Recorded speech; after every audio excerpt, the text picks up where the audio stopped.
मैं चर्चा की शुरुआत करूंगी, उससे पहले कुछ पॉलिटिकल स्टेटमेंट हैं वो सुन लेते हैं।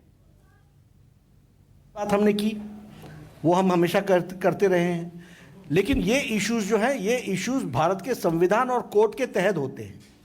तो ये कोर्ट और संविधान तय करेगा। भारतीय जनता पार्टी उसको लेटर ऑफ स्पिरिट में इंप्लीमेंट करती है। नो एजेंडा कैसे, देखिए, that we had gone for a resolution on Ram Janmabhoomi in Palampur resolution.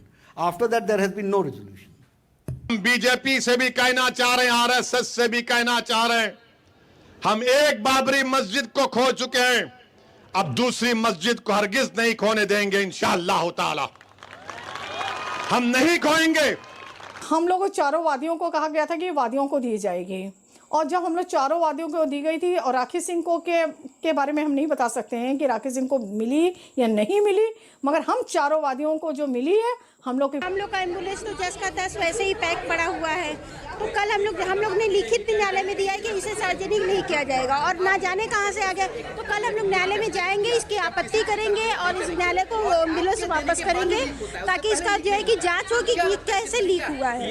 हम लोग को नहीं मालूम, हम लोग से नहीं हुआ है, हम लोग कोर्ट से तुरंत निकल के आए, तुरंत लीक हो गया। हाँ, तो इसको लेकर के शिकायत आप लोग करेंगे? हम लोग कल अपना वापस कर देंगे, कोर्ट में ले जाकर हम लोग वापस कर देंगे। क्या हुआ है? कुछ बातें हुई इसको लेकर के?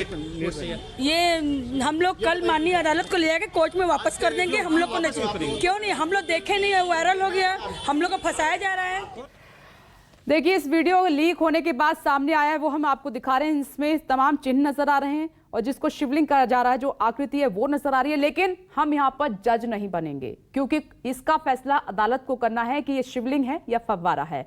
समीर सिंह जी, मैं आपसे चर्चा की शुरुआत करना चाह रही हूँ। एक तो ये बहुत गंभीर मामला कि सुनवाई चल रही है कोर्ट में इस इतने बड़े और गंभीर मामले की, और इस तरीके से ये लीक हो जाता है, इतना इंपॉर्टेंट दस्तावेज, इतने इंपॉर्टेंट ये वीडियो सर्वे का, इस पर पहला रिएक्शन आपका। दूसरी बात ये, क्या वाकई में सियासत के लिए इस मुद्दे को शांत होना नहीं देना चाह रही है बीजेपी, जिस तरीके से बयानबाजी कर रहे हैं दावे को लेकर? देखिए विपिनेश जी, मैं दो बातें कहूंगा। एक तो अभी आपने माननीय राष्ट्रीय अध्यक्ष जी का बयान दिखाया। हम सब ये मानते हैं कि इस समस्या का समाधान या किसी भी समस्या का समाधान संविधान के दायरे में और कानून के दायरे में होना चाहिए, और उसकी परंपरा के तहत। अभी चर्चा आपने अयोध्या की भी हो रही थी।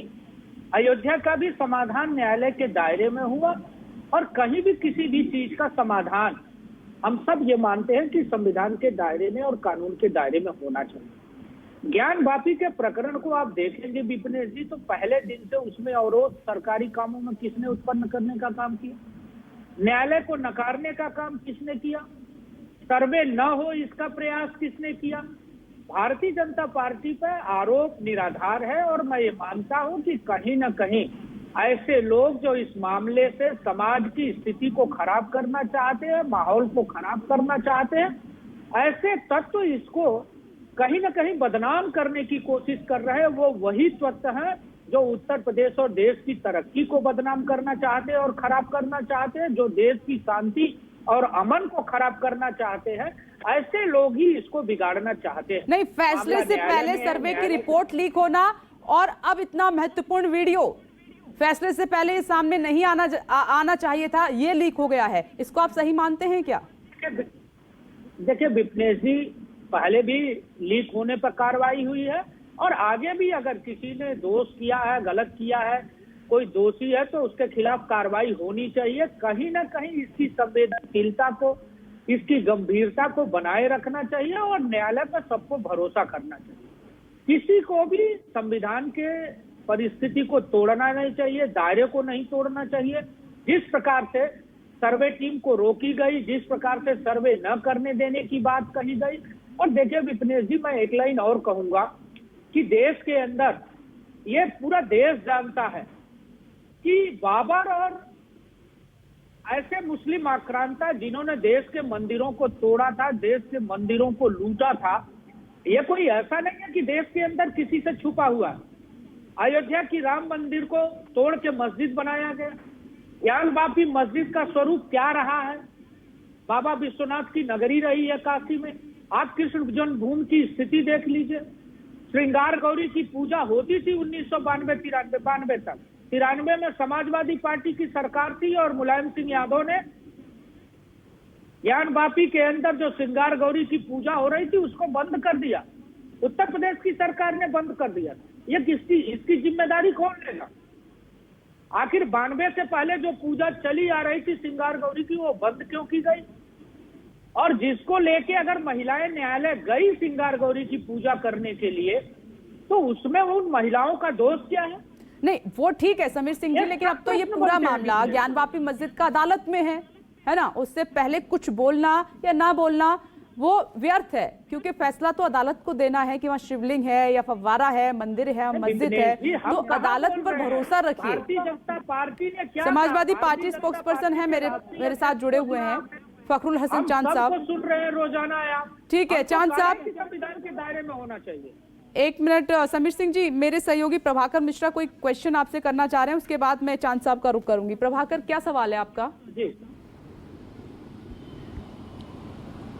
विपनेश, समीर जी से मेरा एक सवाल ये है कि अभी तो ठीक है, ये अच्छी बात है कि अदालतों पर भरोसा करना चाहिए, अदालत में कानूनी प्रक्रिया चल रही है उस पर भरोसा करना चाहिए, लेकिन मैंने पढ़ा था कि पालमपुर में जो अधिवेशन हुआ था बीजेपी का 1989 में, उसमें एक घोषणा हुई थी, एक प्रस्ताव पारित हुआ था कि धार्मिक मंदिर मस्जिद के मामले में और विशेषकर अयोध्या के मामले में अदालतों को तय करने का अधिकार नहीं है, ये मसला अदालत पर नहीं छोड़ा जाना चाहिए। तो ये तब के स्टैंड में और अब के स्टैंड में कुछ अंतर है? हम क्या उस वो वाला जो अधिवेशन का जो प्रस्ताव था उस पर बीजेपी अभी भी कायम है, या अभी वो पिछली बातें भूल गई है, अब नया अध्याय लिखने की तैयारी हो रही है? समीर सिंह जी। नहीं प्रभाकर जी, हम आज भी कायम हैं। पालमपुर के अधिवेशन में हमने भारतीय जनता पार्टी ने राम मंदिर के मुद्दे को लिया था। वो हमारा राजनीतिक मुद्दा नहीं था, वो हमारा सांस्कृतिक मुद्दा था, और उन सांस्कृतिक मुद्दे को लेके हमने संघर्ष किया था। हमने समाज के अंदर जागरण पैदा किया था और उन लोगों के खिलाफ जागरण पैदा किया था जिन लोगों ने कारसेवकों पर गोली चलाई थी, सरयू का पानी लाल हो गया था। वही मुलायम सिंह यादव जी मुख्यमंत्री थे उत्तर प्रदेश के अंदर, जिन्होंने कहा था कि हम कारसेवकों को नहीं जाने देंगे। देखिए, उत्तर प्रदेश हो या देश हो, कहीं भी ये सबको पता है, आपको भी पता है, हमको भी पता है, न्यायालय को भी पता है, संविधान को भी पता है कि काशी विश्वनाथ शंकर जी का स्थान है, शंकर जी की त्रिशूल पर है, ये हमारी सांस्कृतिक धरोहर है। और ज्ञान वापी मस्जिद का वहां बनना, मंदिर को तोड़ के, कौन नहीं जानता बाबर और नहीं समीर सिंह जी, अब हिस्ट्री को छोड़ दीजिए। मैंने एक इम्पोर्टेंट बात कही एक लाइन में, अदालत में है ये मामला। हम और आप अब कोई नहीं होते हैं तय करने वाले कि वहां पर क्या है, हम और आप कोई नहीं होते हैं, अब अदालत पर भरोसा है। इसीलिए मेरे सहयोगी प्रभाकर जी ने कहा कि आपकी बातों में तब्दीली आई है, पहले सही थे अब सही थे। आती हूँ चांद साहब का मैं रुक कर लेती हूँ, एक मिनट समीर सिंह जी, आती हूँ, दोबारा आती हूँ सर। समीर एक मिनट, चांद साहब एक मिनट रुकिएगा, मैं समाजवादी पार्टी का पक्ष इसमें जानना चाह रही हूँ। समाजवादी पार्टी इसको कैसे देख रही है, जो कोर्ट प्रोसीडिंग के दौरान, हियरिंग के दौरान लगातार जो दस्तावेज लीक हो रहे हैं और ये वीडियो जो सामने आया है? देखिए, हमारे एक साथी ने जो कोर्ट की पूरी प्रोसीडिंग समझा भी दी है, कोर्ट में कहाँ पे गलती हुई ये भी बता दी। और मैं ये समझता हूँ जब न्यायालय ने ये कहा कि ये कॉपियां जो भी न्यायालय के ऑर्डर की, चाहे वो फोटो हो या चाहे वीडियो, जब ये सार्वजनिक होने का था कि दोनों पक्षों को या जितने भी पक्ष में सबको दे दी जाएगी, ये तो उसी दिन तय हो गया था कि ये वीडियो जल्दी सोशल नेटवर्किंग साइट पे भी आपको नजर आएगी और मीडिया में भी नजर आएगी। तो ये न्यायालय की ही जिम्मेदारी थी कि वो देने से पहले जो है उसके लिए कोई गाइडलाइन जारी करती। अंडरटेकिंग ले लेने से सिर्फ काम नहीं चलता है, कुछ और भी जरूरी था कि मीडिया की जो ट्रायल चल रहा है उस पर भी कुछ रोक लगाते और ये कहते कि जो कोर्ट में या न्यायालय में जो एविडेंस हैं उस पे जो है मीडिया में चर्चा नहीं होगी। दूसरी बात भारतीय जनता पार्टी इससे पूछना चाहता हूँ, क्या आप अगर एक पक्ष पे आरोप लगा रहे हैं कि न्यायालय क्योंकि आदेश मानने से मना करता है, वीडियोग्राफी चाहता है, आपके अधिवेशन में जो बात कही जाती वो भी देश के संविधान के खिलाफ थी। दूसरी बात मैं ये कहना चाहता हूँ कि आपके भी तो जिला प्रशासन ने 3 शपथ पत्र दिए हैं कि वीडियोग्राफी नहीं होनी चाहिए थी, इसमें देश का जो माहौल है वो खराब होगा। तो आप ये भी बताते चलिए। दूसरी बात ये कि आपने जब आप ये कहते हैं कि नेताजी ने 1992 में माँ गौरी, श्रृंगार गौरी की पूजा पे रोक लगा दी थी, तो देश में संविधान और शांति के लिए अगर नेताजी ने रोक लगाई थी तो वो एक प्रशासनिक आदेश है। आप 3 बार मायावती जी के साथ सरकार बना चुके हैं। 2017 से माननीय योगी आदित्यनाथ जी की दूसरी बार सरकार है। प्रशासनिक आदेश था। आप तो शहरों के नाम बदल देते हैं, स्टेशनों, चौराहों, स्टेडियम के नाम बदल देते हैं, दूसरे के कामों के नाम बदल देते हैं। ये प्रशासनिक आदेश था। आपने क्यों नहीं पूजा की अनुमति दे दी? आप जो देश को भ्रम की स्थिति में रखना चाहते हैं, आप हिंदू और मुसलमान को लड़ाना चाहते हैं, आप मंदिर और मस्जिद के नाम पे राजनीति करना चाहते हैं, क्योंकि आपके पास मुद्दे नहीं है। इन मुद्दों के अलावा आपसे हम अगर रोजगार पे बात करेंगे, आप कर नहीं पाओगे। मैं महंगाई पे बात करूंगा, आप कर नहीं पाओगे। मैं नोटबंदी की असफलता की बात करूँ, आप करो। हम करना चाहते हैं रोजगार पर, आप करो। आपने कितना रोजगार दिया था आप बताओ ना। 5 साल की सरकार में आपने कितने रोजगार दिए थे बता दो आप हमको। हम बता देंगे आपको, विभागवार बता देंगे कि हमने कितनी सरकारी नौकरियां दी, ऐतिहासिक सरकारी नौकरियां।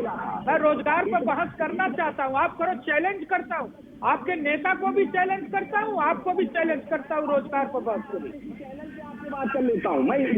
नहीं, आपको चैलेंज करता हूँ। आज ही चैनल पर रोजगार पर बहस किसी भी मुद्दे पर। आप हिंदू मुसलमान पर डिबेट कर सकते हो, आप मुद्दों पर डिबेट करने आप क्या पूरी आप करो ना, बताओ ना आपने कितना नौकरियां किया 5 साल में। ताकत भी रखिए, जब इतना लंबा चौड़ा भाषण सरकारी नौकरी दी थी बता दो आपको। भाषण दिया है तो आपने कितनी शुगर मिले बेची थी। समीर सिंह जी और चांद साहब, मैं आपसे ये कहना चाहती हूँ कि मुद्दों पर ऐसे तो बहस होगी नहीं, है ना। आप डिसाइड कर लीजिए, जगह तय कर लीजिए, आप मुद्दा ले आइए और बीजेपी तैयार है ना।